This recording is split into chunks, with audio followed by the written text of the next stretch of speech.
এই ভিডিওতে আমার এই Radha Rani লুকটার behind the scenes তোমাদের সাথে এখন শেয়ার করব। আমি হালকা একটু পাতা পাতা ব্যাকগ্রাউন্ড চেয়েছিলাম বলে আমি এগুলোকে লাগিয়ে নিচ্ছি। নেক্সট ট্রানজিশনের আগের যেই পার্টটা সেটা আমি এখানে শুট করে নিচ্ছি।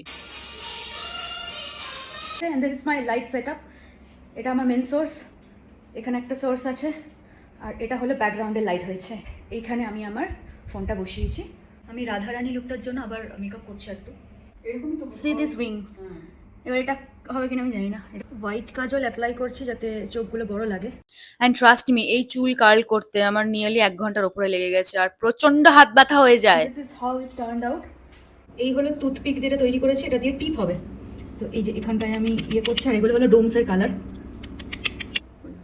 এই টিপ পরার এই টেকনিকটা আমি নিজেই অন্য রিলস থেকে শিখেছি। And it turned out very well. আমার যেহেতু কালার প্যালেট ছিল না, আমি নর্মাল যে জল রং করে সেই সব কালার ইউজ করি আমি এই টিপটা করে নিয়েছি। আর ড্রেসের জন্য সিলেক্ট করেছি আমি লেহেঙ্গা, যেটা আমি 2022 তে আমার দাদার বিয়ের সময় কিনেছিলাম। ব্যাপারটা খুব ডিফিকাল্ট, বাট আমি সাজি।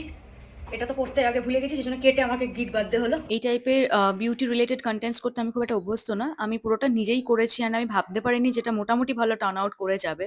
প্রচুর খাটনি হয়েছে করতে। সব অ্যারেঞ্জ করতে ইনফ্যাক্ট অনেকটা টাইম লেগে গেছিল। ২-৩ দিন ধরে আমাকে সবকিছু প্ল্যান করতে হয়েছিল, ভাবতে হয়েছিল, জুয়েলারি অ্যান্ড এভরিথিং জোগাড় করতে হয়েছিল। শুট ডান। এখন 10:30 বাজে, 3টে থেকে লেগেছে শুট করতে। ভিডিওটা অলরেডি হয়তো তোমরা দেখে নিয়েছো। যদি না দেখে থাকো তাহলে ইনস্টাগ্রামে চলে যেতে পারো বা ইউটিউব শর্টসেও তোমরা চেক করে নিতে পারো। এত সুন্দর সাজার পরে যখন ড্রেসটা আবার চেঞ্জ করতে হবে, মেকআপগুলো তুলে ফেলতে হবে, তখন লিটারালি খুব কষ্ট লাগে।